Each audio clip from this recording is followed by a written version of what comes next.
Olá, alunos! Aqui é o professor Ricardo Balbio e hoje nós vamos conversar sobre o PET, volume 7 do segundo ano do ensino médio, semanas 1 e 2. E aqui nós vamos estudar calor.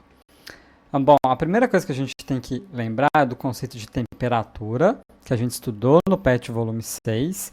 E agora ele vai diferenciar aqui temperatura de calor. Então, deem uma lida com calma. Mas o que a gente precisa lembrar? Temperatura que a gente falou, né, é o grau de agitação das moléculas. Então, quanto maior a temperatura, mais agitadas estão as moléculas daquele corpo. E calor é uma transferência de energia, tanto que calor é dado em Joule. Então, esses são os pontos principais. Quando você fala assim, por exemplo, está um dia que a gente que está fazendo 32 graus. Você fala assim, nossa, está muito calor hoje. A gente está misturando um pouco esses conceitos, né? Mas qual que é a ideia? Bom, a temperatura ambiente está alta, nós estamos recebendo calor por causa disso, a nossa temperatura, né, aqui da pele é menor do que a temperatura ambiente, então nós começamos a receber calor e com isso sentimos essa sensação de quente, começamos a transpirar. Mesma coisa com o contrário, vamos supor que esteja uma temperatura ambiente de 10 graus Celsius. Então a temperatura ambiente está muito menor que a temperatura do nosso corpo. Nós cedemos calor para o meio ambiente, por isso nós sentimos frio. A gente tem que elas estão correlacionadas, né? Temperatura e calor, porque a diferença de temperatura é que gera essa transferência de calor. Ponto importante que tem que lembrar também. Além de Joule, existem outras unidades que a gente pode representar o calor. A mais comum delas é caloria. É exatamente aquele mesmo nome e é a mesma unidade que a gente usa para falar da energia a energia dos alimentos, né? Então a gente fala assim, esse alimento é muito calórico. A gente está falando que ele tem muita energia, que quando nós nos alimentamos dele, nós absorvemos toda essa energia que estava no alimento. Então, nós estamos falando aqui de uma mesma unidade, do mesmo princípio.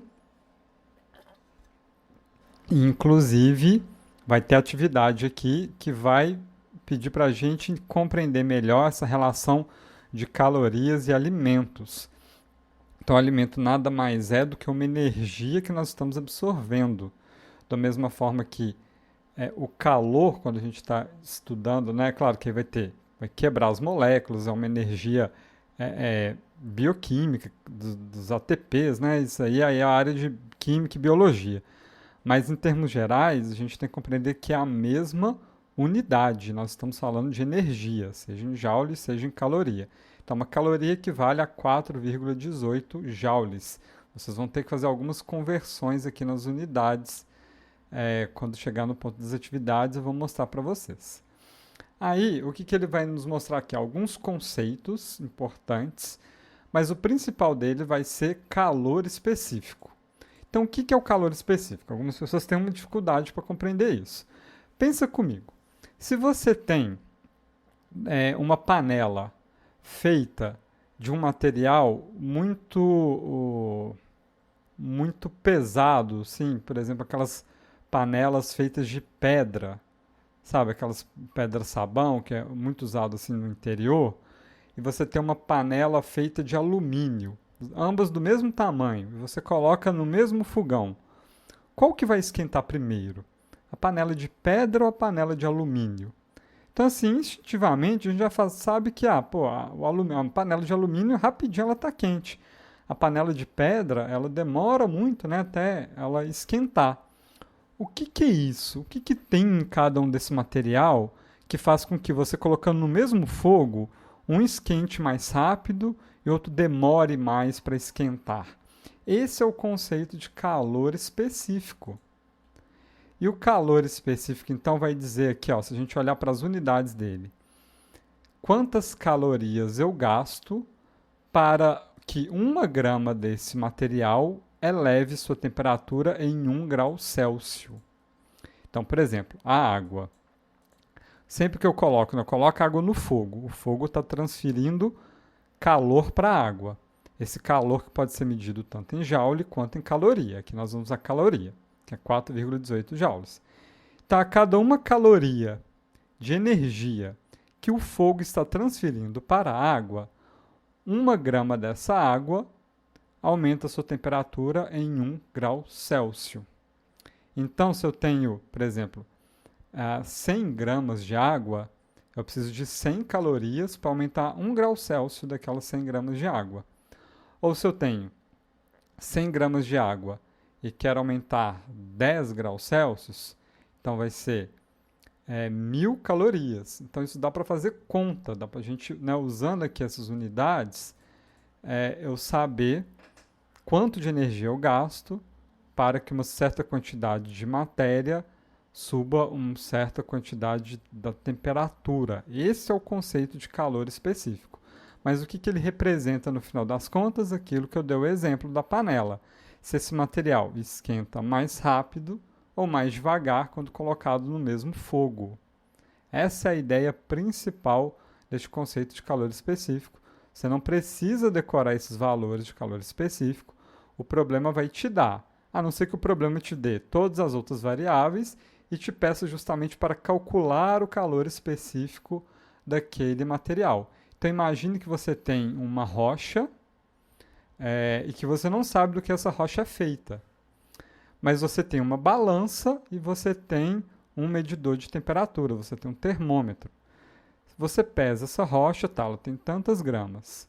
Aí você coloca ela no fogo e um fogo controlado, que você sabe o quanto de fogo, quanto de energia está sendo transmitida ali, e você mede a temperatura que foi modificada. E aí você consegue saber, então essa rocha é feita de tal material, porque no laboratório que eu medi a massa, medi a temperatura, calculei o tanto de energia que eu estava colocando nela, eu achei o valor do calor específico. Então isso seria uma maneira de saber que material que é aquele se eu fizesse um laboratório. Então, isso é isso que eu quero que vocês guardem.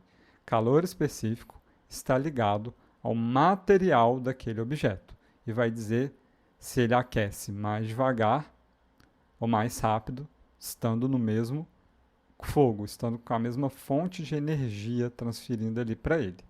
Ok? Entendendo isso, nós viemos então para essa fórmula, que ela é bem óbvia, né? Que Q igual a mc delta T. M de massa, C de calor específico, delta T de diferença de temperatura, ou seja, o quanto de temperatura subiu ou desceu. Aí você vai saber o quanto de energia foi gasto aqui. O que é muito óbvio, porque olha só a unidade de calor específico. É caloria por grama vezes grau Celsius. Se eu pego o calor específico, multiplico pelo M, o M de cima vai cortar com esse G, o M aqui de baixo, né?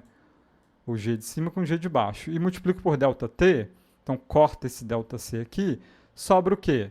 Sobra só a caloria, que é a energia gasta. Então essa fórmula ela é bem óbvia, ela basicamente é o multiplicar o meu calor específico pela massa e pela temperatura, para cortar esses dois aqui de baixo e sobrar só a caloria. Então não se preocupem tanto em decorar essa fórmula. Olhem para a unidade de medida de calor específico que você sabe que você vai ter que fazer. Você sabe que você vai ter que encontrar aqui só por, né, na hora das multiplicações e divisões matemáticas. Porque, por exemplo, vamos supor que um exercício te deu o quê? Te deu o tanto de caloria, te falou a massa e te falou o calor específico. Ele falou o seguinte, qual a variação de temperatura nessas condições? Você vai jogar o M e o C para lá dividindo, vai calcular o ΔT.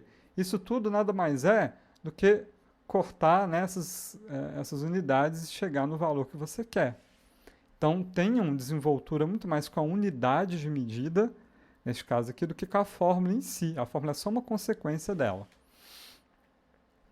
Então, ele vai dar aqui também os conceitos, né, de calor latente, mas que está, vocês veem que está intimamente ligado, né, com calor específico também. Só não vai entrar aqui... vai entrar direto o calor específico, né? Mas você vê se você tirar o L, vai ser o Q dividido pelo M. Está muito ligado com essa fórmula aqui de cima. E a capacidade térmica também. São só variações. Aí, novamente, onde você tem que ficar atento nessa fórmula? Não, aqui ó, na unidade. O que é calor latente? caloria por grama. O que é capacidade térmica? Caloria por graus Celsius. Ou seja, calor latente é essa massa daqui, esse corpo, tem quanto de energia por cada grama dele? Ou esse corpo daqui, ele é capaz de gerar quanto de diferença de temperatura?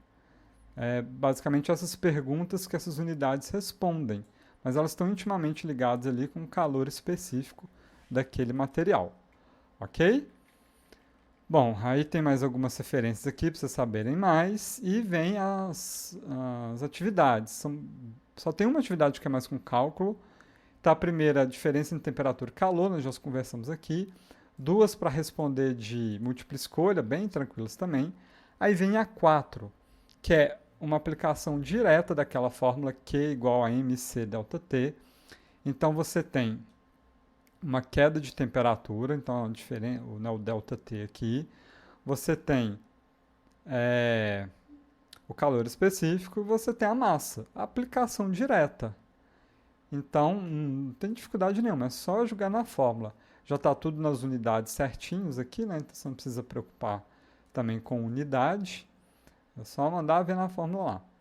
E na 5, fazendo essa correlação entre caloria e alimentação, que é a unidade que a gente usa.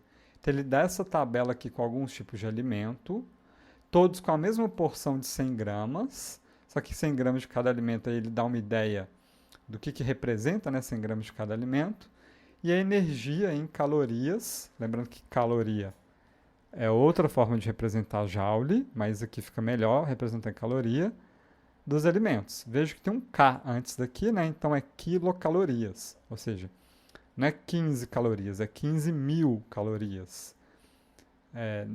Que está representado aqui, K de 1.000, né? Quilômetro, quilograma, quilocaloria. Isso aqui tem 1.000. Então é muito melhor usar quilocaloria para dar uns números menorzinhos do que usar joule, né? Que é dar um número gigantão, para falar a mesma coisa. E aí o que a gente só de bater o olho percebe? E que é muito intuitivo, né, para a gente. É um conhecimento que a gente tem assim, do senso comum. Olha, se eu comer só chocolate, eu vou engordar muito mais do que se eu comer só alface. A mesma quantidade, né? De alface e de chocolate. Um tem 15 quilocalorias, outro tem 528 quilocalorias. A mesma quantidade, hein? Então, se meu lanchinho da tarde for 100 gramas de chocolate ou for 100 gramas de alface, isso vai fazer uma diferença ao longo prazo, né, do meu ganho ou perda de peso. Porque se eu me alimento com comidas que são muito calóricas, eu não gasto isso tudo e meu corpo acaba acumulando em forma de gordura. Então, o que essa tabela está mostrando é aquilo que a gente já sabe, né? Frutas e verduras são de baixa caloria. Alimentos com muito açúcar ou com muita gordura, muito óleo, são calóricos. Aqui essa Coca-Cola está nos enganando, né? Porque 100 gramas, lembra que Coca-Cola normalmente a gente fala em litro, né? A gente não usa grama para falar de um refrigerante. 100 gramas é só meio copo. Quem bebe só meio copo de Coca-Cola, né? Você vai beber muito mais. Ainda assim eu estou achando baixo, deve ser aquela Coca-Cola zero. E aí aqui dá para ter uma ideia. Bom, visto isso, ele faz algumas afirmações. E aí você tem que me dizer qual dessas afirmações é verdadeira. Então, é perceber. E aí, por exemplo, um copo de Coca-Cola fornece uma energia de aproximadamente 328 joules. Aqui eu tenho meio copo. Multiplico por 2, vou saber quantas quilocalorias tem em um copo. Converto para joule e vejo se é isso daqui. Entendeu a ideia? Então aqui, ó, uma fatia de mamão equivale a aproximadamente 10 de alface. Tá, uma fatia de mamão eu sei quanto que é. Quanto que é 10 de alface? Isso aqui é 20, né? Eu divido aqui por 2. E aí comparo um com o outro. Será que é a mesma? Então tá vendo? É bem simples, nas continhas bem de matemática simples, só para vocês ficarem atentos a unidades e fazerem comparações. Mas, em geral, esses exercícios aqui estão bem tranquilos. O mais importante é entender esse conceito de calor específico e ficar atento a essas unidades todas aqui, que aí você vai saber o que você tem que multiplicar, o que você tem que dividir. Ok, pessoal? Bom, se você for um aluno das escolas que eu dou aula ainda ficou com dúvida na hora de fazer algumas dessas atividades, me procure pelos meios oficiais de comunicação da escola. Se você não é meu aluno, seja bem-vindo ao canal. Tenho colocado vídeos comentando os PETs dos 3 anos de física do ensino médio. E é isso aí, pessoal. Muito obrigado e até a próxima.